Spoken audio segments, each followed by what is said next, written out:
I'm Katie Barr. This is Boca Matters. Joining us today is Doug Mummaw. He's an architect with a design firm whose motto is Design Matters, which makes him the perfect guest for Boca Matters. Welcome, Doug. Thank you, Katie. I understand you're turning your focus towards a different element of design, and that would be street design and pedestrian safety. Can you tell us a little more about that? Sure. The initiative of street safety really is born out of urban planning. And urban planning is, we'll call it the architectural design of streets. And it specifically deals with all of the dynamics that occur, the elements, so vehicles, pedestrians, bicycle, landscape, the meeting of the public realm to the commercial or the residential buildings that abut it. And the whole comprehensive joining of those is urban planning.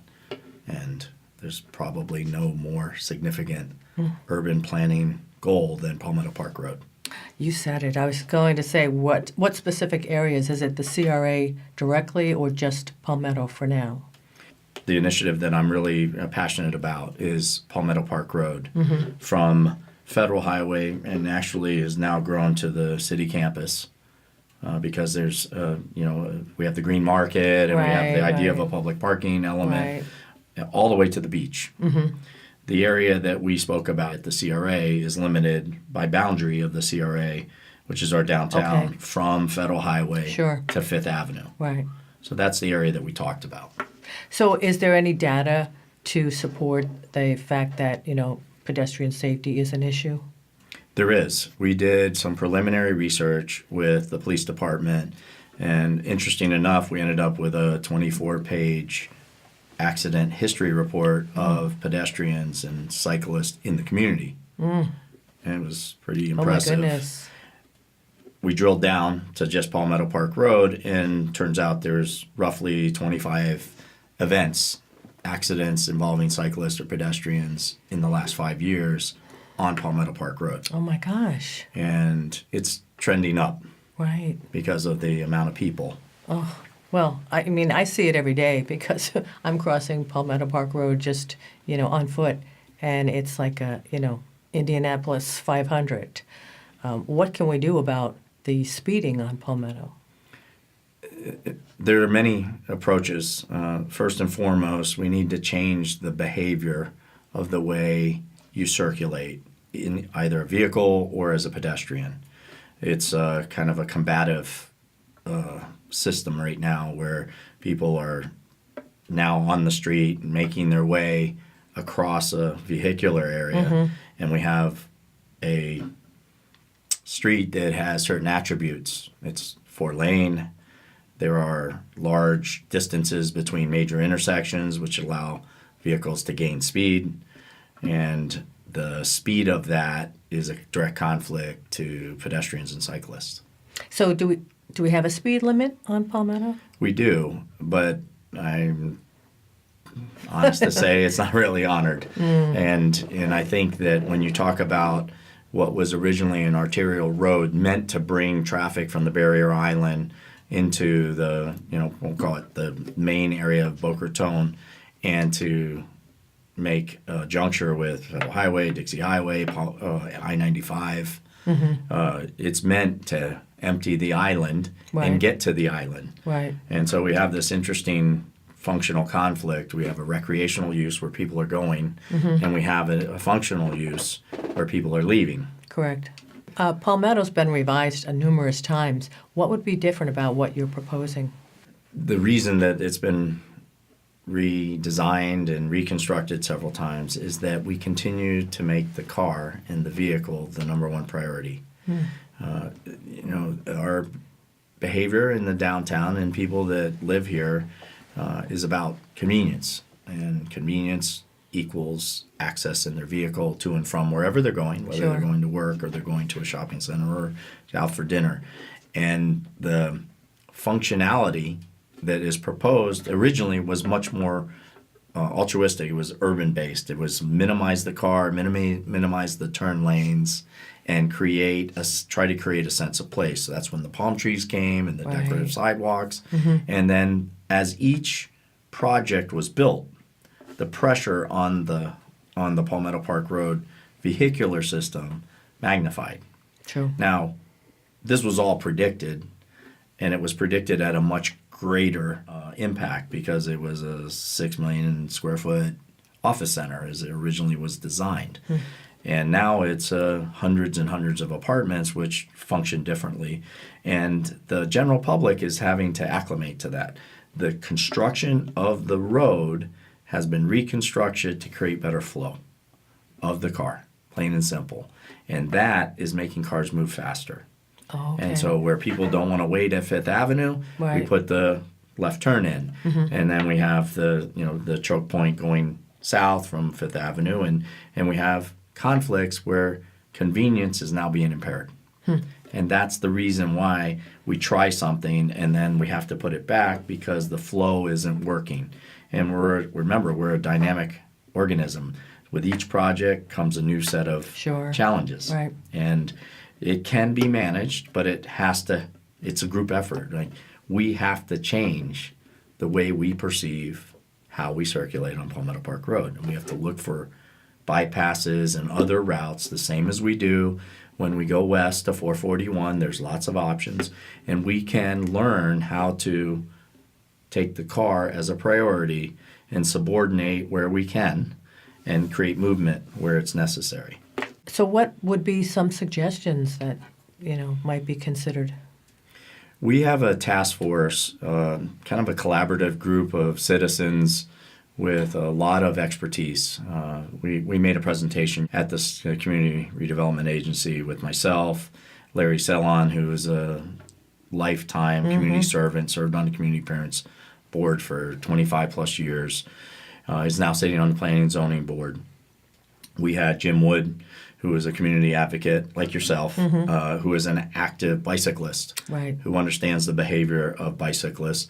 We had an urban planning representative named John Colby, who has been active in urban planning and has been a kind of a voice for what's happening in the city.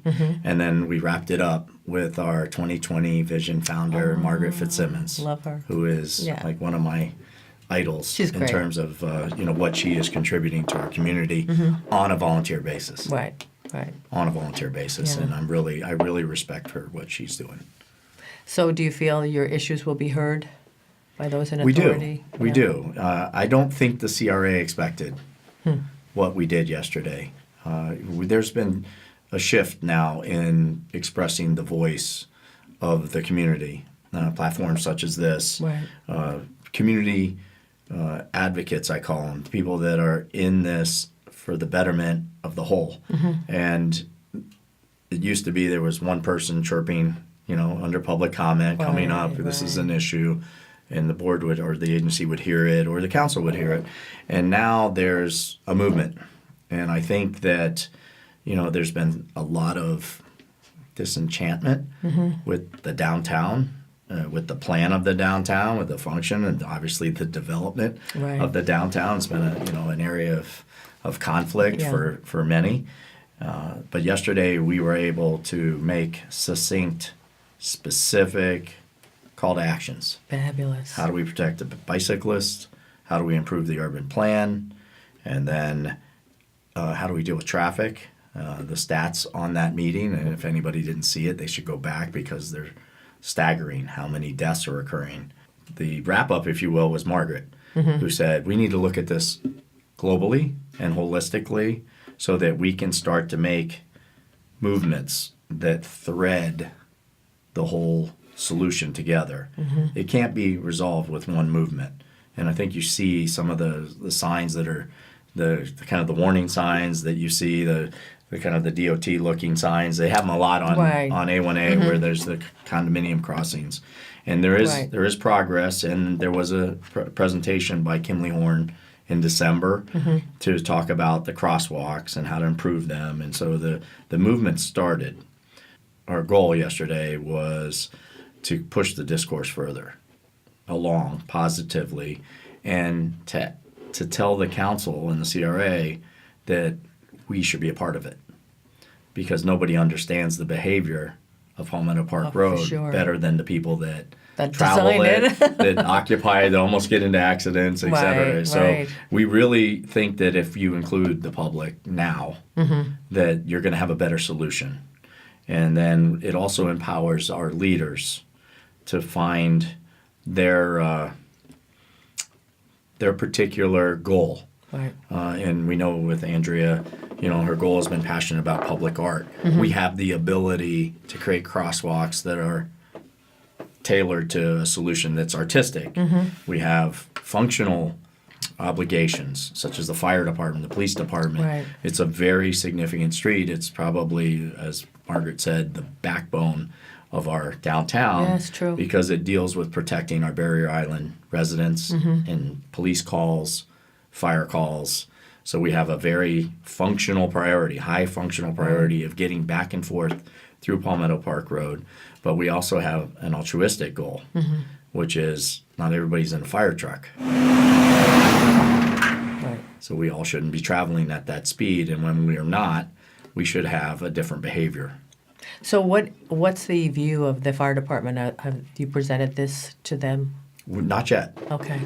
Over the years, in my experience in being involved in the plan, and I've been here my whole life, many people were involved in that from various expertise. And so many, I'll call it issues, were flushed out of that. And one of them, as a certain priority, which we should respect, was the fire department's concern for protecting and being the first responders over the bridge Right. and back. Right. And so it's a goal that we must preserve because it's so important. And then there are all kinds of solutions that could come out of that. And technology has changed, quite honestly. The fire trucks are operating signals within their trucks. And so I think that they would be the first stakeholder that we would seek, their input, because that's the first priority. Sure. Is there like a vision or an area that you would model after? This road is something we would aspire to? There are numerous precedents for this. Within our geographical area, Coral Gables kind of functions similar to us. Certainly on the street side, Las Olas is a very important east-west arterial road that has multiple personalities. And it changes during the day and at night, and it serves a much denser population than ours. It is a problem that can be solved. It's not impossible. We have enough right-of-way. We can change the way things are done and the way that the section works, which is essentially from the right-of-way property line that abuts the neighboring properties across to the north, say, to the other property boundary of the right-of-way. And within that geometry, we have a lot of flexibility design-wise. We also have restraints. There's utilities and power lines, and so it's not as simple as just wiping it clean and coming in with a new section, but we can maneuver around the limitations of that. Well, that's encouraging, and it's great that you and the task force are taking this issue up on our behalf. Is there anything the residents and business owners can do to assist you? Be a voice. Okay. Be a voice. I was in my frame shop, which was just close to Fifth Avenue, and I was looking around, and I'm looking across at Palmetto Promenade, and that particular design and development of that project was very important for me as a planner because it brought the goal. Right. It brought the people. But she made an observation that at her street alone, there's been 3 accidents in the last 45 days. Oh my gosh. And so, they're concerned. Those businesses are close to the roadway. So, cars careen off of one another. Right. They are concerned about safety. And so be a voice. If we can create a platform such as this, such as what you guys are doing, which is phenomenal, to collect information and process it, the more we have a voice in the process, the better the solution is going to be. We can design a perfect section. That's easy. But we need a design solution that's going to be what happens on Palmetto Park Road and Boca Raton. And we'll bring precedents to the table and we'll create solutions. And then we kind of validate it through test cases. Sounds great, Doug. And this is something everyone in Boca should be interested in because we all love the downtown. Sure. And we Well, I love the hope beach. and the Yeah, beach, of right. course. But I hope you'll keep us posted on your progress. And we appreciate your coming in and talking with us today. It's my pleasure. Thank you. Katie. That's it for today, folks. Thanks for joining us, and we'll see you next time.